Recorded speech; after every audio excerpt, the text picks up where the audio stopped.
வணக்கம். அனைவரையும் GMK novels சேனலுக்கு வரவேற்பது காமாட்சி ஹரிஹரன். கௌரி முத்துகிருஷ்ணன் அவர்கள் எழுதிய எண்ணிலா வந்ததே, அத்தியாயம் 30. 6 வருடங்கள் கழித்து நிலா காரில் இருந்து இறங்க அவளோடு கலையும் அவளின் 2 வயது மகளோடு இறங்கியிருந்தாள். நிலாவை கண்டதும் சக்தி புன்னகை முகத்துடன் அவளின் அருகில் வர நிலா கலை இருவரின் முகமும் மலர்ந்து போனது. சக்தி, என்ன நீ இங்க வந்து நின்றுட்டு இருக்க? உன் பொண்ணு இங்க? அவ சரியான அப்பா பொண்ணு நிலா. அவர் தான் அவளை தயார் பண்ணிட்டு இருக்கார். நீங்க உள்ள வாங்க. முகில் அண்ணா வில்லியம் அண்ணாலாம் எங்க? சக்தி அவர்கள் இருவரின் பின்னே கண்ணை சுழற்றி விட்டு கேட்க, வில்லியம் அண்ணா ஃபோன் வந்ததால எங்களை முன்ன போக சொன்னார்.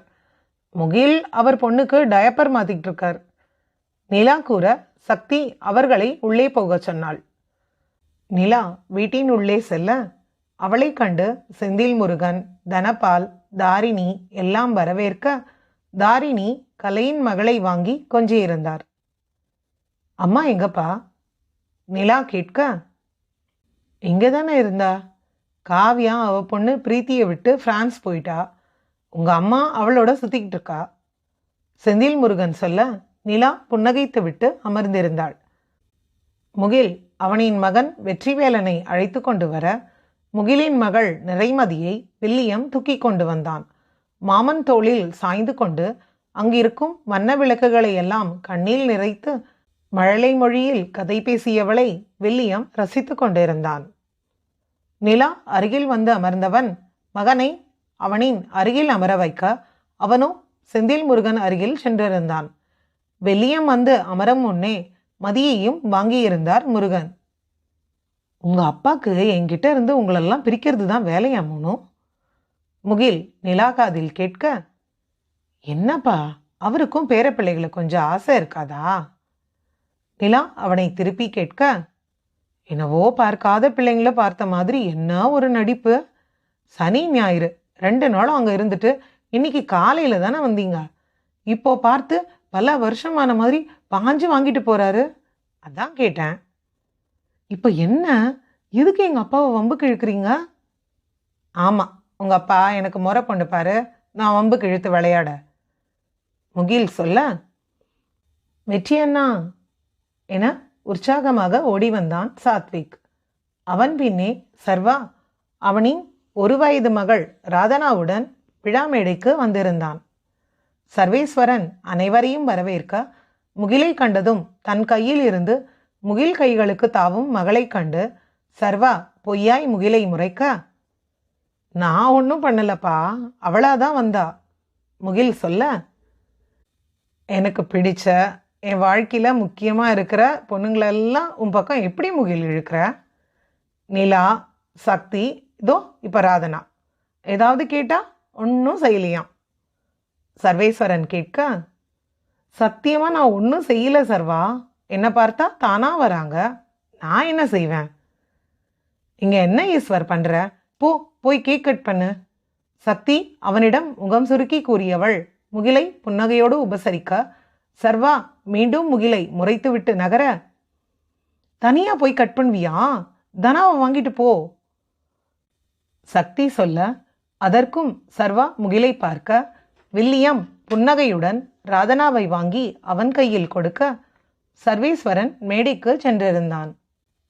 இனிதாய் ராதனாவின் முதல் பிறந்த நாள் விழா முடிய உணவு உண்ண அனைவரும் ஒன்றாய் அமர்ந்திருந்தனர். தாரிணியும் சக்தியும் உணவை அனைவருக்கும் கவனமாக பரிமாற அனைவரும் உண்டிருந்தனர். விழா முடித்து கிளம்பும் நேரத்தில் தொடங்கியது பஞ்சாயத்து. அப்பா, தாத்தா கூட இருக்கேன். வெற்றி தொடங்க முகில் நிலாவை முறைத்து பார்க்க சாத்விக் வந்து வெற்றியை பிடித்து கொண்டான். நாளைக்கு என் வேலன் ஸ்கூல் போக வேண்டாமா?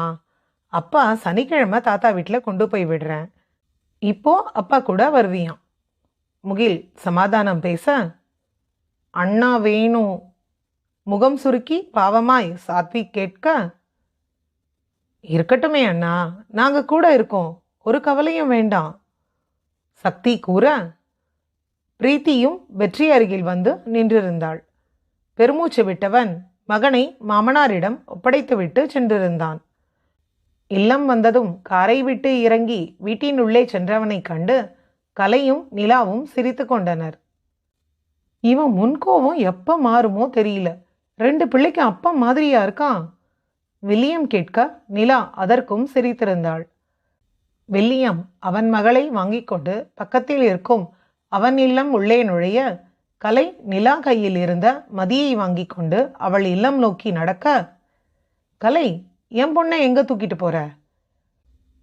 அண்ணன் சூடா இருக்கு அண்ணி, போய் நிலா பாருங்க, சரியாகிடும். கலை சொல்ல நிலா அவள் இடுப்பில் இடித்தவள், உன்கிட்ட போய் என் ரகசியத்தை சொன்னேன் பாரு. பையனை வான்னு கூப்பிடாம நின்னுட்டு இப்போ என்கிட்ட என்ன வம்பு பண்றீங்க? அடி பாவி, வெற்றி அப்படியே உங்க அண்ணன் மாதிரியே பிடிவாதம்னு உனக்கு தெரியாது? சரி சரி போங்க, நானும் சட்டுன்னு வேலையை முடிச்சுட்டு நிலா பார்க்கணும். கலை சொல்ல நிலா அவளின் வீட்டினுள் சென்றிருந்தாள். முகிலன் கனவு கண்டது போலவே இருவருக்கும் அருகருகே மாடியில் வீடு. முகில் வீட்டின் கீழ் பழுது பார்க்கும் கடையும் அதன் அருகில் மின் உபகரணம் விற்பனை செய்யும் கூடமும் இருந்தது. தேவைக்கு 2 கார். வீட்டில் சகல வசதி என அனைத்தும் வந்திருந்தது. கலையரசி ஆசிரியையாக பணிக்கு செல்ல நிலா சர்வாவின் கோவை நிறுவனத்தில் வேலைக்கு சென்று கொண்டிருக்கிறாள். சர்வா வற்புறுத்தி கேட்கவும் முகிலும் சம்மதித்து இருந்தான். கோவையில் கட்டப்படும் 10ல் 4 வீடுகளுக்கு இவர்கள்தான் மின்சார இணைப்பு கொடுக்கும் வேலையை செய்தனர். இருவரின் 6 வருட உழைப்பு அவர்களுக்கு நற்பெயரையும் தொழிலையும் அமைத்து கொடுத்திருந்தது.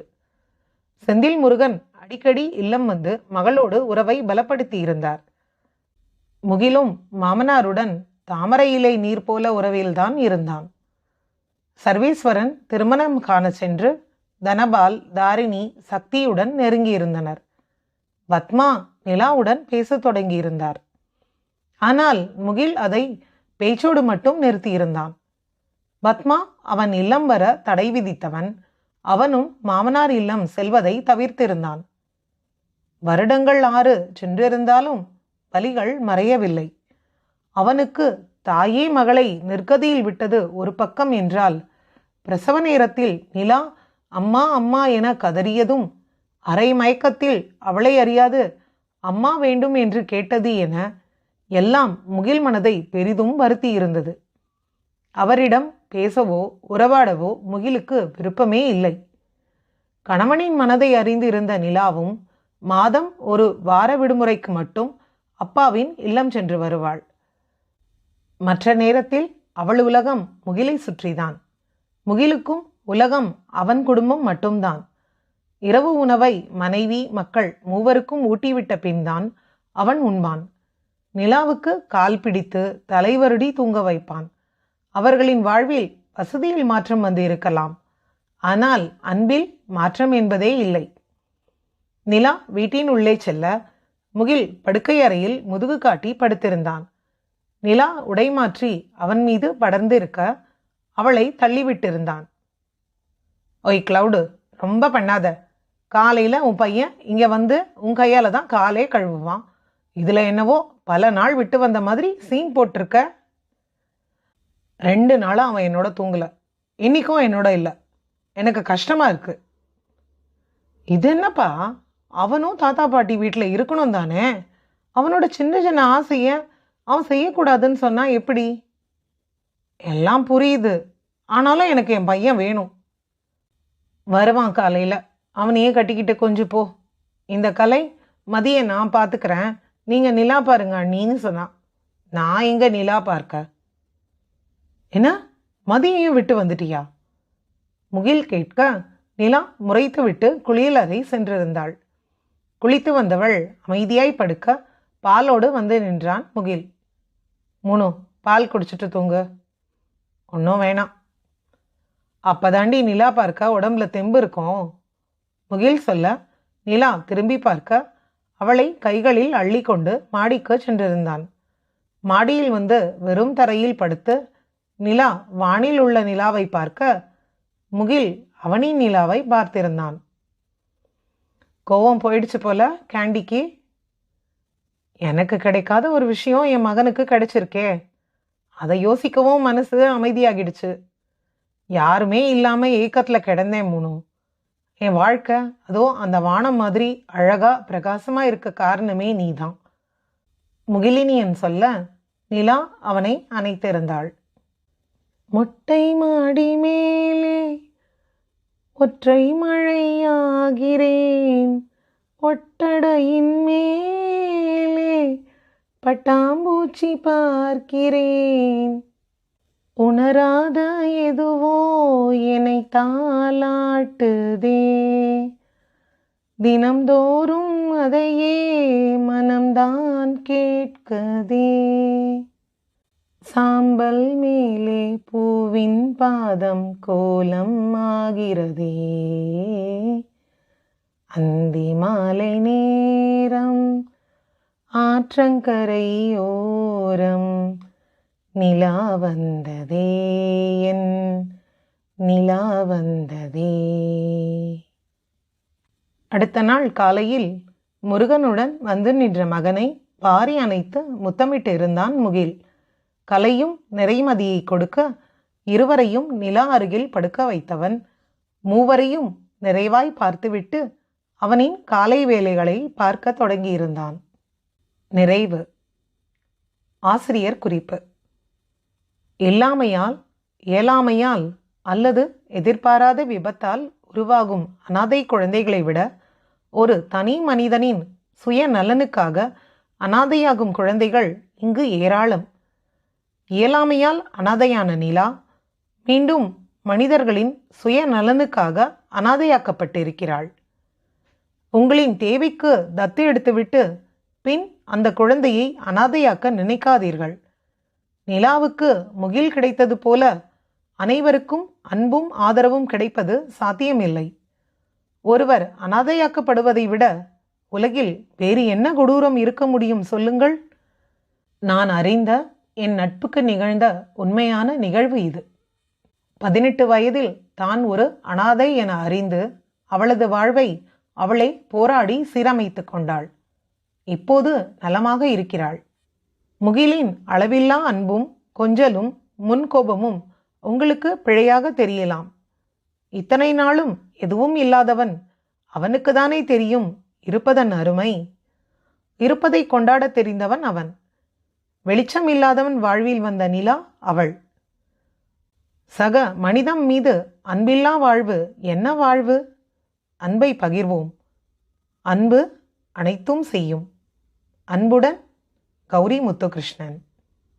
நாவலை கேட்டு ரசித்து ஆதரவளித்த நேயர்களுக்கும் நண்பர்களுக்கும் எங்களின் இதயம் நிறைந்த நன்றிகள்.